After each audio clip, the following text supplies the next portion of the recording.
জয় নিতাই, জয় শ্রী রাধেশ্যাম। আজকে আমরা শ্রবণ করব সপ্তদশ অধ্যায় শ্রদ্ধাত্রয় বিভাগ যোগ। অর্জুন বাচ। অর্জুন বলিলেন, হে কৃষ্ণ, যাহারা শাস্ত্রের বিধি মানিয়া চলে না অথচ শ্রদ্ধার সহিত ভজনা করে, তাদের শ্রদ্ধা কিরূপ? তারা শাস্ত্রের বিধি বিধান নিয়ম কিছুই মানছে না, কিন্তু মনে ভক্তি শ্রদ্ধা আছে। শ্রদ্ধা নিয়ে ভক্তি নিয়ে তারা পূজা করে, তাদের শ্রদ্ধাটা কিরকম সেটা জানতে চাইছে অর্জুন। ভগবান শ্রীকৃষ্ণ বললেন, হে অর্জুন, শ্রদ্ধা তিন প্রকার, সত্য, রজ ও তম। আগে আমরা গুণের কথা শুনছি, গুণও তিন প্রকার, সত্যগুণ, রজগুণ, তমগুণ। এখন আমরা শ্রদ্ধার কথা শুনছি, শ্রদ্ধাও তিন প্রকার, সত্য, রজ, তম। ইহারা স্বভাবজাত। এই সত্য, রজ, তম কি বলছে? স্বভাবজাত। যাহার যেমন মনের ভাব তাহার তেমন শ্রদ্ধা হইয়া থাকে। তাহলে শ্রদ্ধাটাও আমাদের কিসের উপরে নির্ভর করছে? বলে মনের ভাবের উপর। যার মনের যেরকম ভাব, সে ভাবের উপর আমাদের শ্রদ্ধাটা নির্ভর করে। সাত্ত্বিক শ্রদ্ধার লোকে দেবতার, রাজসিক শ্রদ্ধার লোকে যক্ষ রাক্ষসাদির এবং তামসিক গুণের লোকে ভূত প্রেতাদির পূজা করে। তাহলে পূজা সবাই করছে, পূজা তো সবাই করছে, শ্রদ্ধাও সবাই করছে, কিন্তু তার ভিতরে দেখুন আলাদা আলাদা ভাবের জায়গায় আলাদা আলাদা শ্রদ্ধা হয়ে যাচ্ছে, আলাদা আলাদা পূজা হয়ে যাচ্ছে। তো সাত্ত্বিক শ্রদ্ধা যাদের আছে, যারা সত্যগুণের অধিপতি, সত্যগুণ যাদের ভিতরে প্রবল আছে, সাত্ত্বিক শ্রদ্ধা, তারা কার পূজা করে? বলছে দেবতার পূজা করে। রাজসিক যাদের ভিতরে রজগুণ আছে, তারা যক্ষ রাক্ষস আদির পূজা করে, ধনরত্ন বেশি মাত্রায় তাদের চাই। আর তামসিক লোকেরা ভূত প্রেতী পূজা করে। যাহারা অহংকারের বশে শাস্ত্রীয় বিধান না মানিয়া কঠোর তপস্যা করে, আসক্তি পরায়ণ এবং বলশালী হইয়া শরীরস্থ ভূত সমূহকেও কষ্ট দেয় এবং শরীরস্থ আমাকেও ক্লেশ প্রদান করে, তাহারা অসুর প্রকৃতির বলিয়া জানিবে। তাহলে মানুষদেরকে কি বলছে? অসুর প্রকৃতির কারা? তাদের স্বভাবের ভিতরে অসুর প্রকৃতি আছে, যারা অহংকারের বশীভূত হয়ে, আমি বেশি জানি, শাস্ত্র থেকে বেশি জানি, এই অহংকারের বশীভূত হয়ে শাস্ত্রের বিধান না মেনে কঠোর তপস্যা করে, তাদের দেহের ভিতরেও তো ভগবান আছে।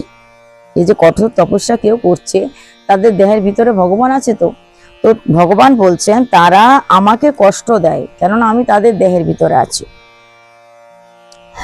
কঠোর তপস্যা করে, আসক্তি পরায়ণ এবং বলশালী এবং শরীরস্থ ভূত সমূহকে কষ্ট দেয়। শরীরস্থ ভূত সমূহকে, শরীরের ভিতরেও তো আমাদের পঞ্চদেবতা আছে। শরীরের ভিতরে কি আছে? ক্ষিতি, অপ, তেজ, মরুদ, বোম যাও আছে। পঞ্চদেবতার অধিপতি, আমাদের চোখের অধিপতি, নাকের অধিপতি, কানের অধিপতি, হাত পায়ের অধিপতি, সমস্ত দেহের এক একজন দেবতা আছেন। তো সেই দেহের ভূতগণকে বলছে কষ্ট দেয়, তারা নিজের দেহকে কষ্ট দেওয়ার মাধ্যমে ভগবানকে কষ্ট দেয়, ভূতগণকে কষ্ট দেয় এবং শরীরস্থ আমাকে ক্লেশ প্রদান করিয়া থাকে, তারা হচ্ছে অসুর স্বভাবের। প্রকৃতি ভেদে সকলের আহারও তিন প্রকার। তাহলে আমাদের শ্রদ্ধা কেবল তিন প্রকার তাই নয়, সাত্ত্বিক, রাজসিক, তামসিক শ্রদ্ধা আছে আমাদের। তেমনি বলছে যারা এরকম শ্রদ্ধাবান বিভিন্ন ধরনের, তাদের ভেদ, প্রকৃতির ভেদে তাদের আবার আহারও তিন প্রকার হয়ে থাকে। সেইরূপ যজ্ঞ, দান এবং তপস্যাও তিন প্রকার। তাহলে সবগুলোর ভিতরে তিন প্রকার ভাব করছেন। স্বভাব তিন প্রকার, কর্ম তিন প্রকার, দান তিন প্রকার, তপস্যা তিন প্রকার, যজ্ঞ তিন প্রকার। আসুন আমরা ধীরে ধীরে শ্রবণ করি যে কোনটা কিভাবে করতে হয়। সাত্ত্বিক আহার হচ্ছে সরস। যারা সাত্ত্বিক আহার করে, সবজি, ডাল, ব্যঞ্জন ইত্যাদি অন্ন ব্যঞ্জন, ভগবানের প্রসাদ সেবা করে, যারা সাত্ত্বিক আহার অত্যন্ত সরস, স্নিগ্ধ এবং প্রীতিকর, আনন্দদায়ক। ইহাতে স্বাস্থ্যের উন্নতি হয়। যদি ঠিকঠাক ভাবে ভগবানের প্রসাদ সেবা করা যায়, নিরামিষ আহার করা হয়, তাতে কিন্তু স্বাস্থ্য ভালো থাকে। স্বাস্থ্য কিন্তু কখনো খারাপ হবে না, ভালো থাকবে, তাই স্বাস্থ্যের উন্নতি হয়। রাজসিক আহার অতি তিতা, অতি টক, অতি নোনতা, তাহাতে দুঃখ, রোগ ও শোকের জন্ম দেয়। রাজসিক আহার খুব ঝাল না হলে খেতে পারে না, খুব তেল না হলে খেতে পারে না, খুব মশলা দিয়ে কষিয়ে কষিয়ে রান্না না করলে মুখে রোচে না। তো এরকম অতি টক, অতি নোনতা, অতি ঝাল, অতি তিতো। এই অতি অতি অতি অতি যাদের খুব পছন্দ, তারা কখনো শরীরকে নিয়ে সুস্থ থাকতে পারে না। তাদের শরীরটা তো রোগ ব্যাধির এক আশ্রয়স্থল হয়ে দাঁড়ায়, অর্থাৎ তারা বেশিরভাগ সময় অসুস্থ থাকে। তামসিক লোকের যে প্রবৃত্তি যাদের মধ্যে আছে, তামসিক লোকেরা কি ধরনের আহার করে? দুর্গন্ধযুক্ত, বাসি, এঁটো, অপবিত্র। তারা বাসি খাবার খেতে পছন্দ করে, এঁটো খাবার খেতে পছন্দ করে, দুর্গন্ধযুক্ত খাবার খেতে পছন্দ করে, অপবিত্র আহার খেতে পছন্দ করে। এইসব হচ্ছে তামসিক আহার, বা তামসিক ব্যক্তিরা এই ধরনের আহার করে। যিনি ফলের আকাঙ্ক্ষা না করিয়া যজ্ঞ ও দান করিয়া থাকেন, তিনি সাত্ত্বিক শ্রেষ্ঠ। তাহলে কে সাত্ত্বিক, কে শ্রেষ্ঠ?